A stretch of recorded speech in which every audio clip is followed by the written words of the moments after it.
नमस्कार welcome to my channel Pragatika Sethi motivational world. आज मु आपन को एक वीडियो माध्यम सुंदर कथाटे कहबी। गोटे सुंदर स्टोरी माध्यम मानव जीवन श्रेष्ठ जीवन अटे। हेले किए ताको सठिक उपाय रे आगो को नेउची तो किए ताको भूल उपाय रे आगो को नेउची। कहा पई जीवन बिताइबा कष्ट तो कहा पई सहज। किए खाई पी जीवन को उपभोग करुची अंतिम निश्वास पर्यंत तो किए न खाई न पी कष्ट जंत्रणा दुख अभाव दारिद्रता जीवन बिताउची अंतिम निश्वास पर्यंत। ताहले कौटा आम पई ठीक, ताहले कौ जीवनटा आमको बिताइबाकू पड़िबो अंतिम निश्वास पर्यंत। कौन जने धनी व्यक्ति केबे बुझी पारिबो दारिद्रता काहाकू कुआ जाए, कष्ट कौन, दुख को केमिति अनुभव करा जाए नाही। से तार अंतिम निश्वास पर्यंत भोग विलास व्यसन आमद प्रमोद रे जीवन बिताई थाए। एतिकिरे सरी न थाए, से अंतिम निश्वास छाड़ी सारिला परे तार एसबु कमी न थाए। अंतिम निश्वास छाड़ी सारिची माने तार जीवन रु प्राण छाड़ी जाइछि। तथापि जीवन नथिबा मर शरीर को लोक माने आनंद रे सजाउछंती। नुआ नुआ दामी लुगा ता उपरे पकाउछंती। सज सज फूलमाଳ आनी ता बेकरे झुलाउछंती। मर शरीर को सुंदर भाव सजई देउछंती। सबुठु सुंदर कथा, से मला बेले केही अंतररु कांदु नाहांती, ऊपर देखाणिया शोक सभा करुछंती। निज निज कथा उपस्थापना करुछंती, आलोचना करुछंती सेई मनीष पाई। तापरे जेझा बाटरे समस्ते चली जाउछंती।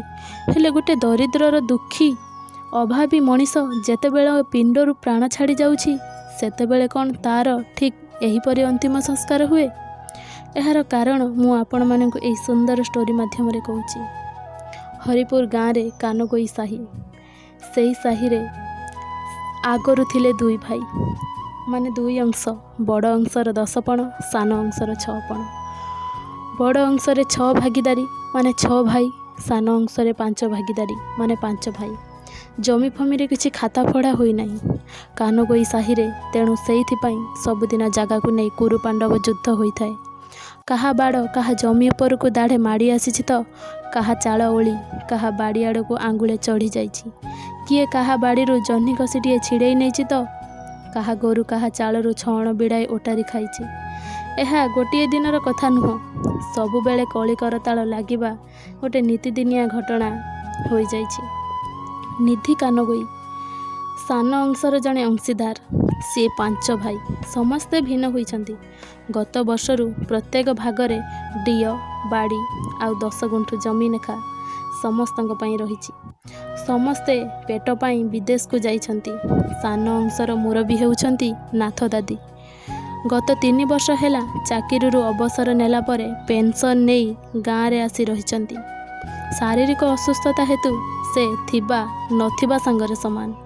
धई काश आउ श्वास बेमारी, दांड पिंडारू ओह्लाइबा तांको पक्षे बहुत कष्टकर। निधि कानगोई दुर्दांत, कथा कथारे ठेंगा बाड़ी, हेले परोपकारी प्रकृतिर लोक थिले। राति अधरे डाकिले ओ करे, कथाटा जदि मन को पाईगला पर पाई से बेक देखाई दिए। सीधा कथारे मुह उपरे ठो ठो जवाब दिए। छेली कुकुड़ा पोषी निजको निजे चलैबार साहस थिला ता पाखरे। हरिपुर गाँ कानगोई साही बड़ अभिशप्त। लोकगुड़िक अति दरिद्र। जीवन आरंभरू सेमानंकर सबु कोमल प्रवृत्ति जली जाउछि। घर भितरे हाथ गणती केते जण विधवा पिउसी अपा आदि पड़ी रही थांती। समस्तंकर चाଳ छपर घर, हाड़ कंकाल मेली केते घर चाଳ उपरको अनाई पड़ी थाए। निधि कानगोई ठारू 15 वर्ष सान वज्रबंधु बाबू माने तांको सान भाई। निधि कानगोई पत्नी सते जेपरी घुसुरी बेकरे मल्लीमाଳ सदृश थिले। तांको हाथर साग खरड़ा स्वाद एबे सुधा कानगोई साही रे अनेक लोक मने रखिछंती। शेषरे निधि कानगोई हाथरू माड़ खाई खाई आरपुर को चली जाइछंती। संसार कइले 2 पुओ आउ झियो। बड़ पुओ माड़ दाउरू रक्षा पाइबा पाई सबुदिन पाई गाँ छाड़ी चली जाइछि। सान पुओ बैद, से राति रे पोखरीरू माछ धरे। जहा बाड़ीरू पारे ता बाड़ीरू कदली पणस चोरी करे। पान बेपार करे। झियो सारी 9 वर्षरू माठियारे कूअरू पानी काढ़े, बासन माजे, भात रांधे, भाई ठारू पिटा खाए आउ बापा ठारू गाली शुणे। श्रीहीन दारिद्र निर्मम अभाव निष्करुण क्षुधा मनीषको सते जेपरी करि देइछि पशु। निधि कानगोई घर कहिले भुसुड़ा माटी। କାନ୍ଥ ଉପରେ 3 ବର୍ଷ ତଳର ପାଣିଆ ଖତରା ପାଉଁଶିଆ ଚାଳ।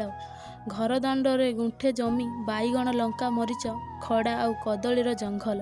ନିଧି କାନଗୋଇ ବାଇଗଣ, ଲଙ୍କା, ମରିଚକୁ ସମ୍ବଳ କରି ଚଳିଛି। ଠକିଛି, ଦଗାବାଜି ବି କରିଛି, ଚୋରି କରିଛି।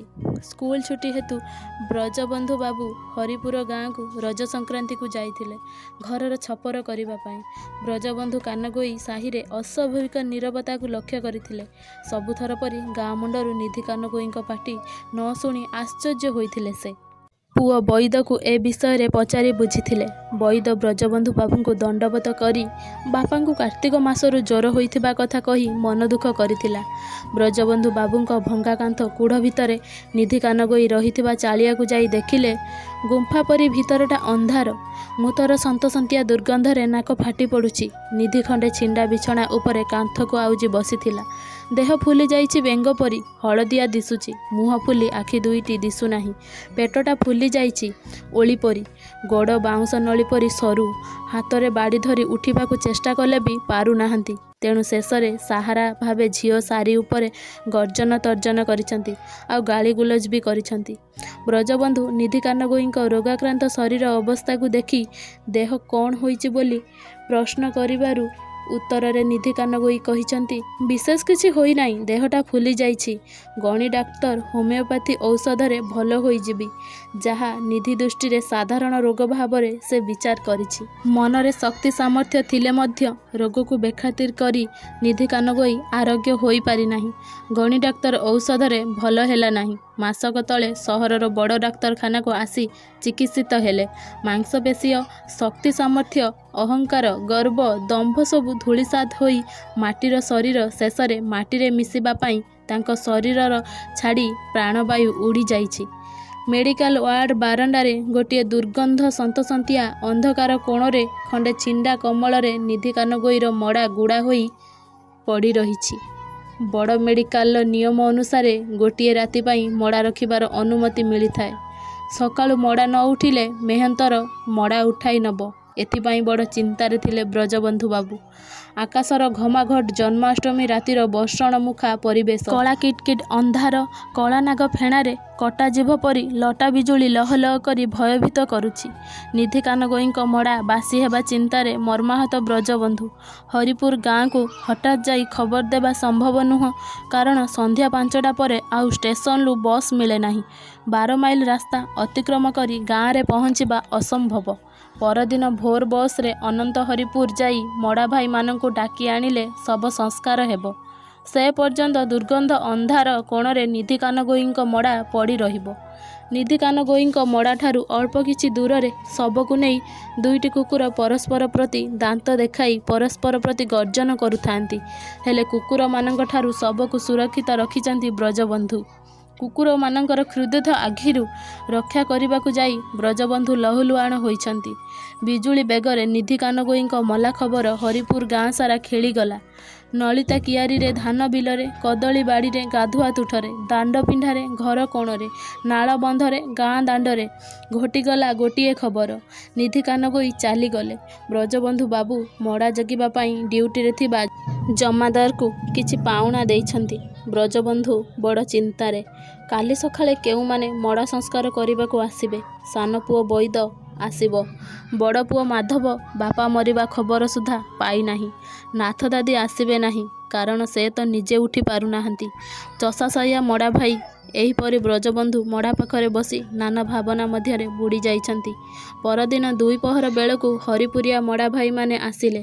ଆସିବା ଭିତରେ ଥିଲେ ସିନ୍ଧୁ କାନଗୋଇ, ନିଧିଙ୍କର ଦାଦି ପୁଅ ସାନ ଭାଇ। ସାନ ପୁଅ ବଇଦ, ମହାନ୍ତି ସାହିରୁ ଦାମୋଦର, ଚଷା ସାହିରୁ ନଟ ଆଉ ଗୋବିନ୍ଦ। ସାନ ପୁଅ ପାଖରେ ଟଙ୍କା ନଥିବାରୁ ଶବ ସଂସ୍କାରକୁ ନେଇ ଜମି ସକାଶେ ସିନ୍ଧୁ ଏବଂ ଦାମୋଦର ମଧ୍ୟରେ ଯୁକ୍ତିତର୍କ ହୋଇଲା। ହାତ ଉଠାଉଠି ପର୍ଯ୍ୟନ୍ତ ଯାଇଥିଲା। ଶେଷରେ ବ୍ରଜବନ୍ଧୁ ଏହାକୁ ସମାଧାନ କରିଥିଲେ। ନିଧି କାନଗୋଇ ମଡ଼ା ବାସି ହୋଇଥିଲା। ବିଳମ୍ବିତ ସମୟ ପର୍ଯ୍ୟନ୍ତ ରହିବା ଫଳରେ ଶବରୁ ଦୁର୍ଗନ୍ଧ ହେଉଥିଲା। ବ୍ରଜବନ୍ଧୁ ଭାବିଲେ ଶବଦାହ କରିବା ମହା ଜଞ୍ଜାଳ। ନଈରେ ଭସାଇ ଦେଲେ ଚଳିବ, ଯେଉଁଥିରେ ସମସ୍ତ ଆତ୍ମୀୟ ସ୍ୱଜନ ଏକମତ ହୋଇଥିଲେ। ମଲା ମଇଁଷି ପରି ଲାଶଟି ଫୁଲି ଆଖି କାନ ନାକ ବାଟେ ମଡ଼ା ଦେହରୁ ଦୁର୍ଗନ୍ଧର ପାଣିଧାର ବୋହୁଥିଲା। ମେହେନ୍ତର ଛୁଇଁବା ହେତୁ ଲାସ୍ ଛୁଇଁବାକୁ ହରିପୁରିଆ ମନା କରିଦେଲେ। ନାକରେ ଲୁଗା ଦେଇ ଶବଠାରୁ ଦୂରେଇ ଗଲେ। ଶେଷରେ ଶଙ୍କର ହାଡ଼ ବିକ୍ରି ଲୋଭରେ ଲାସ୍ ଉଠାଇବାକୁ ସମସ୍ତଙ୍କୁ କହିଛି। ଲାସ୍ ପିଛା ଏକା 5 ଟଙ୍କା ନେଇ ଶବ ଭସାଇ ଦେବାକୁ ରାଜି ହୋଇଛି। ସିନ୍ଧୁ କାନଗୋଇଙ୍କ କହିବା ଅନୁସାରେ ସାନପୁଅ ବଇଦ ମୁଠାଏ ମାଟି ବାପାଙ୍କ ମୁହଁରେ ଦେବା ପରିବର୍ତ୍ତେ ଶବ ଉପରକୁ ପକାଇ ଦେଇଛି। ଶଙ୍କର ଚକାଲଗା ଟ୍ରେକୁ ଆଗକୁ ଠେଲି ନେଇ ଚାଲିଛି। କାରଣ 250 ଟଙ୍କା ଲୋଭରେ ହାଡ଼ ବିକ୍ରି କରିବା ଆନନ୍ଦରେ ମସଗୁଲ ଥିଲା ସେ। ଶବକୁ ମେହେନ୍ତର ସାହି ଆଡ଼କୁ ଗଡ଼ାଇ ନେଇଛି। ମୃତ୍ୟୁର ନିଷ୍କରୁଣ କଷଟି ପଥରେ ଜୀବନର ସ୍ୱର୍ଣ୍ଣ ଦ୍ୟୁତି ଫୁଟିଥାଏ। ତେଣୁ ମୃତ୍ୟୁରେ ଥାଏ ଜୀବନର ଚରମ ସାର୍ଥକତା। ନିଧି କାନଗୋଇଙ୍କ ମୃତ୍ୟୁରେ ଯାହା ତାଙ୍କର ଅଶ୍ଳୀଳ ଜୀବନର ସୁନ୍ଦର ସ୍ମରଣୀୟ ମୁହୂର୍ତ୍ତଗୁଡ଼ିକ ସମସ୍ତେ ତୁଆ ତୁଆ ମନେ ପକାଉଛନ୍ତି। ଆପଣମାନେ ବି ଭାବୁଥିଲେ ଗୋଟିଏ ସାଧାରଣ ମଣିଷ ଆଉ ଧନୀ ମଣିଷ ଭିତରର ଫରକ। ଆଜ୍ଞା, ଫରକ କିଛି ନଥାଏ। ଜୀବନର ଶେଷ ସମସ୍ତଙ୍କ ପାଇଁ ଗୋଟିଏ ହୋଇଥାଏ। ଖାଲି କିଏ ସୁଖରେ ଜୀବନ ବିତାଇଥାଏ ତ କିଏ ଦୁଃଖ ଯନ୍ତ୍ରଣାରେ। ଆପଣମାନଙ୍କୁ ଯଦି ଏ ଭିଡ଼ିଓଟି ଭଲ ଲାଗିଥିବ ତାହେଲେ କମେଣ୍ଟ ମାଧ୍ୟମରେ ଜଣାଇବେ ଓ ସବସ୍କ୍ରାଇବ୍ କରିବାକୁ ଜମା ବି ଭୁଲିବେନି। ଧନ୍ୟବାଦ।